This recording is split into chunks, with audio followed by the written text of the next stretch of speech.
Hello everyone, इस video में हम करेंगे मानव संसाधन के क्वेश्चन आंसर को। मानव संसाधन जो है क्लास 8 जियोग्राफी का चैप्टर नंबर 5 है। ठीक है, इसमें हम लोग जो करने वाले हैं इसके बहुविकल्पीय प्रश्नों को सॉल्व करेंगे और इसके short answer long answer questions को भी हम सॉल्व करेंगे। तो यहाँ पे जो पहला क्वेश्चन है वो है हमारा, जनगणना की जाती है।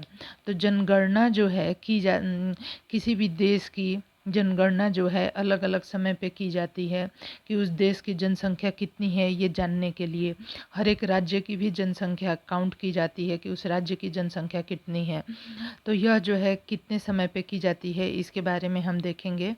तो यह जो है की जाती है प्रत्येक 20 वर्ष पे, प्रत्येक 10 वर्ष पे, प्रत्येक 5 वर्ष पे, प्रत्येक 2 वर्ष पे। तो यह जो है की जाती है प्रत्येक 10 वर्ष पे की जाती है। यह जो जनसंख्या का काउंट है यह जो है प्रत्येक 10 वर्ष पे किया जाता है। ठीक है, तो यहाँ पे हमारा जो आंसर हो जाएगा कि प्रत्येक 10 वर्ष पे ये जनसंख्या का काउंट किया जाता है। नेक्स्ट जो बहुविकल्पीय प्रश्न है वो है हमारा कि मानव एक संसाधन है क्योंकि। मानव एक संसाधन कैसे है? जैसे हम देखते हैं कि प्रकृति हमें बहुत सारे संसाधन देती है और हमने पहले चैप्टर में देखा कि संसाधन क्या होते हैं। हमारी आवश्यकताओं को जो भी चीज़ें पूरा करती है वो संसाधन बन जाती है।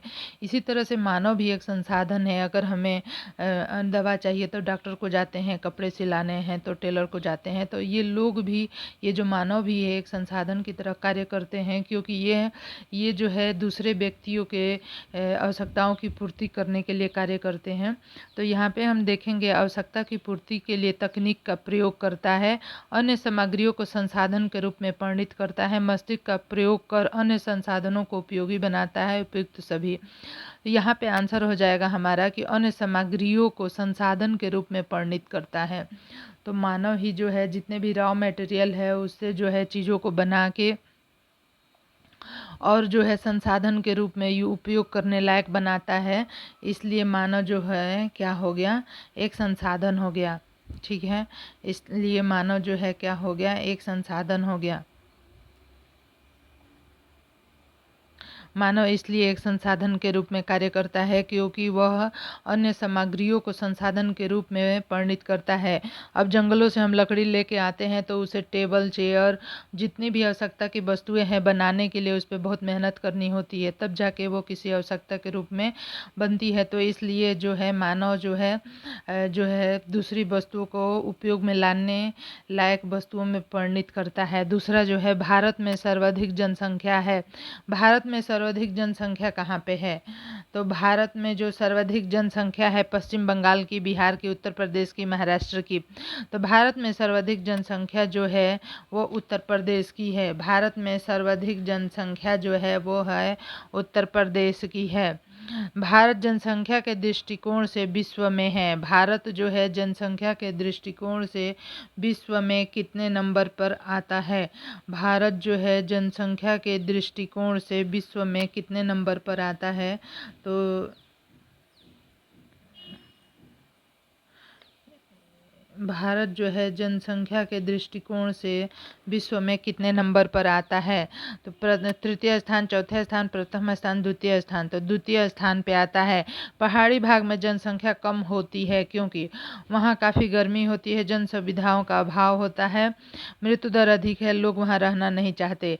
तो पहाड़ी भाग में जनसंख्या कम होती है क्योंकि इसलिए कि वहाँ पे जन सुविधाओं का अभाव होता है, इसलिए पहाड़ी भाग में जनसंख्या कम होती है। नेक्स्ट हमारा जो क्वेश्चन है वो देखेंगे। यहाँ पे शॉर्ट आंसर क्वेश्चंस को हम लोग पहले सॉल्व करेंगे। इसमें 50 शब्दों में इसके आंसर्स को हमें पूरा करना है। मानव एक महत्वपूर्ण संसाधन है, वो कैसे? कैसे मानव एक महत्वपूर्ण संसाधन है, कैसे? तो इसको हम समझेंगे कि कैसे मानव एक महत्वपूर्ण संसाधन है। हमारे देश में मानव संसाधन मतलब हमारा जो देश है भारत, वहाँ पे मानव संसाधन की दृष्टि से देखा जाए तो मानव संसाधन भरपूर है। मतलब कि हम मानव संसाधन की दृष्टि से संपन्न है, क्योंकि आबादी यहाँ पे बहुत ज़्यादा है और इनकी गिनती इसलिए करते हैं क्योंकि इनकी संख्या के हिसाब से विकास की योजनाएं बना सकें। मतलब ज़्यादा लोग रहेंगे तो ज़्यादा कार्य होना संभव हो पाता है। इसलिए कहा जाता है कि मानव संसाधन की दृष्टि से हमारा देश जो है क्या है, समृद्ध है। जनसंख्या वृद्धि को प्रभावित करने वाले कारक कौन कौन से कारक हैं? तो जनसंख्या वृद्धि को प्रभावित करने वाले कारक जो है प्रमुख कारक जन्म दर है और मृत्यु दर है। ठीक है, तो जन्म दर जब ज़्यादा होगा और मृत्यु दर कम होगा तो क्या होगा? जन्म दर जब ज़्यादा होगा, मृत्यु दर कम होगा तो क्या होगा कि जो जनसंख्या वृद्धि जो है वो होगी। जनसंख्या वृद्धि कब होगी? जब जन्म दर ज़्यादा होगा, मृत्यु दर जो है कम होगा, तो जनसंख्या वृद्धि हो जाएगी। जनसंख्या परिवर्तन किन किन कारकों पर निर्भर करता है? तो जनसंख्या परिवर्तन जो है किन किन कारकों पर निर्भर करता है? देखें तो 3 कारकों पर निर्भर करता है: जन्म दर, मृत्यु दर, प्रवास।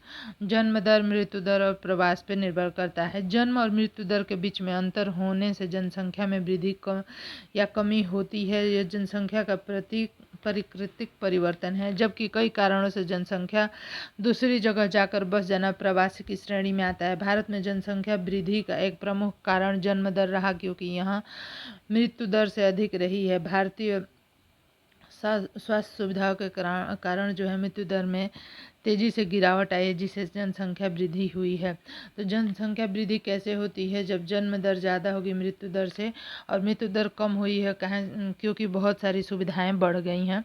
नेक्स्ट हमारा जो क्वेश्चन है वो क्या है? हमारा जो नेक्स्ट क्वेश्चन है वो है घटती महिला लिंगानुपात के कारणों का विश्लेषण कीजिए। तो क्योंकि हम देखते हैं कि देश में जो है, हमारे देश में 1000 पुरुषों पे कितनी महिलाएं हैं? 990 के आसपास कुछ इस तरह से महिलाएं हैं।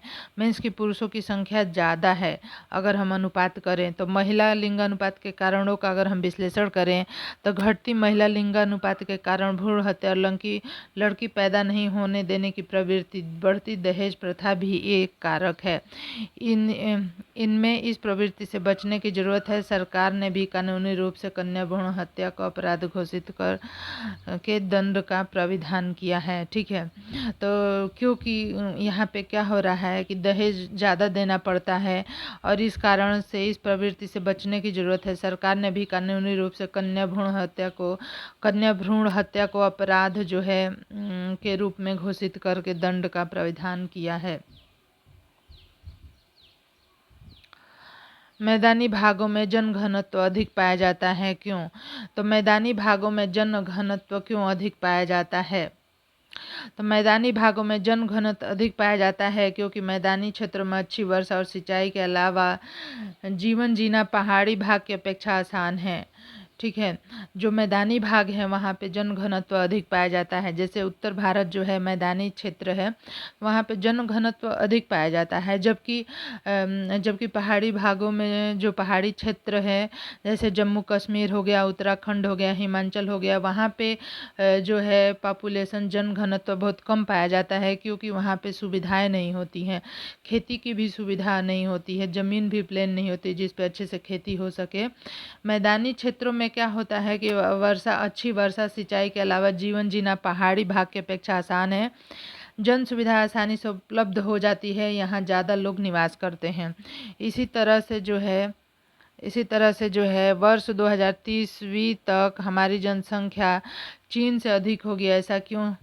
तो देखिए यहाँ पे जो है जनसंख्या अधिक होगी नहीं, जनसंख्या अधिक हो गई है। अभी 2023 तक ही हमारे देश की जनसंख्या 140 करोड़ हो गई है, जो कि चीन की जनसंख्या से ज़्यादा है। और भारत की जनसंख्या विश्व में पहले स्थान पे आ गई है। खैर ये चैप्टर जब बनाया गया है तो उस समय जो है भारत की जनसंख्या विश्व में दूसरे स्थान पे थी, तो इसलिए आंसर में भी हमने देखा कि दूसरे स्थान पे है, लेकिन अभी जो है पहले स्थान पे हो गई है। अभी यहाँ पे कह रहा है कि 2030 तक भारत की जनसंख्या चीन से अधिक होगी। भारत की जनसंख्या लगातार बढ़ रही है, लेकिन धीरे धीरे वृद्धि दर में कमी आ रही है। यहाँ जन्म दर नियंत्रण हेतु किए जा रहे बहुत सारे प्रयास किए जा रहे हैं। तो मतलब ये कहा जा रहा है कि अभी जो दर है, दर है इस तरह से बढ़ती रही तो नंबर 1 पे आ जाएगी। तो मतलब आ ही गई है, आ नहीं जाएगी, अभी आ ही गई है नंबर 1 पे। नेक्स्ट है पर्वतीय क्षेत्रों में जन घनत्व कम पाया जाता है, क्यों? तो पर्वतीय क्षेत्रों में जन घनत्व क्यों कम पाया जाता है, इसको हम समझ लेंगे। ये हमारा जो है लास्ट क्वेश्चन है। तो क्यों पर्वतीय क्षेत्रों में, क्योंकि सुविधाएं नहीं होती, इसलिए जैसे कि उत्तराखंड, जम्मू कश्मीर, हिमाचल प्रदेश या पूर्वोत्तर राज्यों में जन घनत्व कम पाया जाता है, क्योंकि यहाँ का अधिकांश भूभाग जो है पर्वतीय है। तो यहाँ पे हमने देख लिया ये सारे। तो आपको वीडियो कैसा लगा ज़रूर से बताएं, और जो है आपको वीडियो पसंद आए तो चैनल को सब्सक्राइब करें, लाइक करें और शेयर करें। धन्यवाद।